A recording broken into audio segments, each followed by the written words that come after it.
从古至今，武器制造出来便是用来直接或者间接消灭敌人的。现今呢，更是追求高效率、高精度。但在二战期间，却有这么几款武器，只为追求最大、最强、最牛逼，结果造出来了，却没有丝毫用处。今天呢，老兵就带各位了解一下二战期间最为拉胯的5款武器，那表现你绝对意想不到。新来的观众不妨动动您发财的小手，点个赞、订阅加关注，永远不迷路。您的支持是我们最大的动力。Top 5，大和号战列舰。刚听到这个名字，大家是不是感觉很意外？作为日本二战期间建造的最大一级战列舰，怎么会上拉胯排行榜呢？别急，老兵讲一下它的战绩你就知道了。作为日本以及人类海军舰船史上最大的一级战列舰，大和号的满载排水量是达到了 7.28 万吨，比之美国的伊阿华级战列舰还多了2万多吨，舰体更是配备了超过2万吨的装甲。说它是铁壳王八，那都是小瞧了。再加上其460毫米的主炮，那真是打谁谁怀孕，碰谁谁残废。单挑能力不说第一，那也是能排前3的。当时日本呢，为了建造该艘战列舰，那真是差点把内裤都拿出去抵押了。1937年开始动工，前后消耗了是几万吨的优质钢材以及大量的战略投送物资，历时4年，花费了超过1500亿日元。这些钱啊，别说战列舰了，航母都够造好几艘了。而在建好之后呢，日本也对其寄予了很大的期望。俗话说，一分价钱一分货，你这么贵，总得有点表现吧。但之后呢，大和号的战绩直接让日本的心都碎了。在决定日本命运的中途岛海战中，大和号全程在300海里外打酱油，亲眼看着自家的航母编队被淘汰。在之后的莱特湾海战中，大和号更是明目张胆的划水，用着460毫米的大炮管，只击沉了2艘驱逐舰。而大和号之后的沉没更是极为迅速，只拖延了美军不到2个小时，就带着舰上2000多名船员一起下海赏景去了。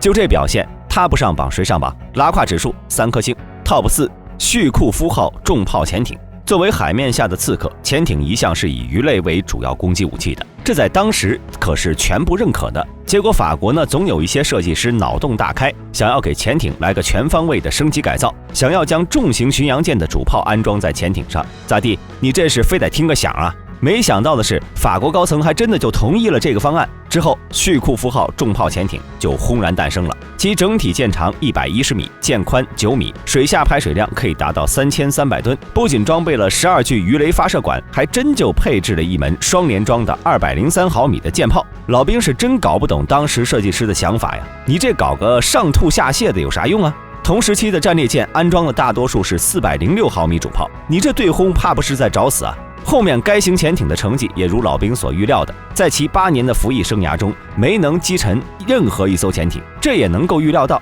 毕竟在潜艇上安装舰炮本身就有一个致命的缺点，那就是其主炮没有左右射界，想要调整方向只能靠潜艇移动才能实现，这可是很耗费功夫的。在你瞄准期间，别人要不给你一炮，要不早就溜了。再加上潜艇本身脆弱的舰体结构，说不定没等到被击沉，就被自家主炮的后坐力给震散架了。而这艘潜艇的沉没也极为憋屈。有一种说法是，旭库夫号是被一架卡特琳娜巡逻机误以为是德军潜艇而遭击沉的，那真的是痛击我方友军呐！拉胯指数3星半。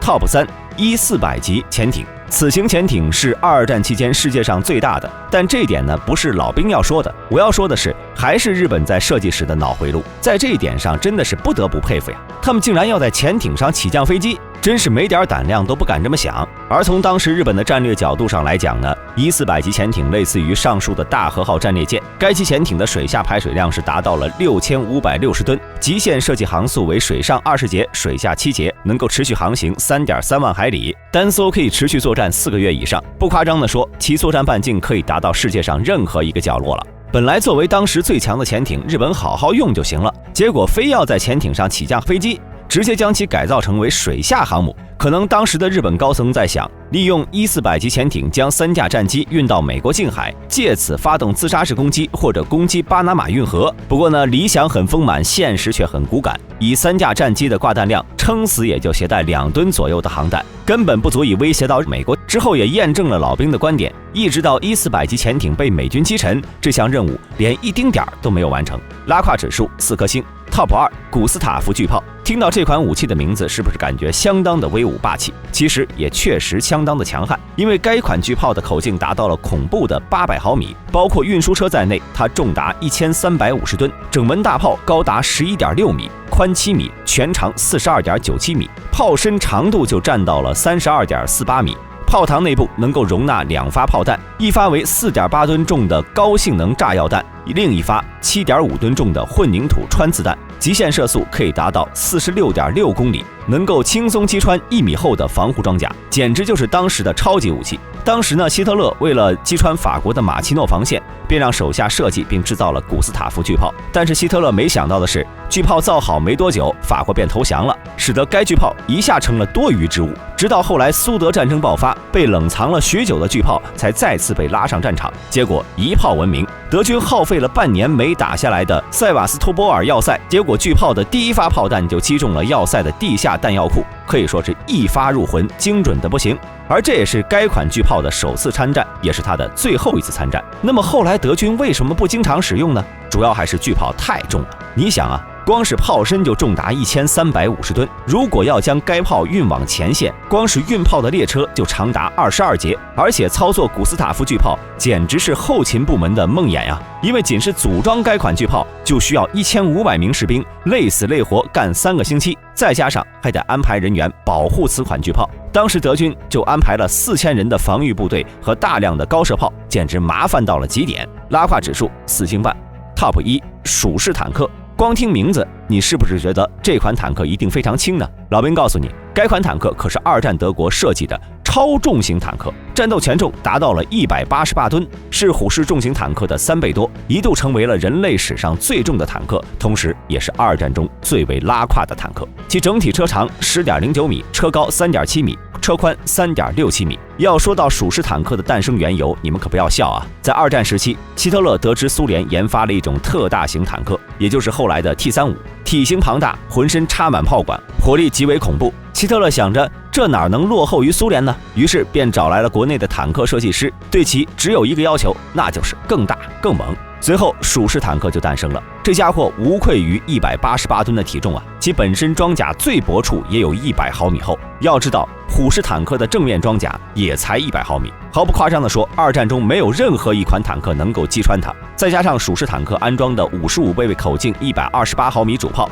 足以轻松秒杀任何一辆坦克。至于为什么老兵将其排在拉胯榜第1名呢？那是因为其太重了，导致自身的移动速度慢到了极致。鼠1的最大速度为25公里每小时，鼠2更是只达到13公里每小时。一旦打起来，那这就是个移动的靶子呀！虽然坦克打不穿它，但是战机可以啊。在盟军战斗机面前，鼠式只能任人宰割。拉胯指数5颗星。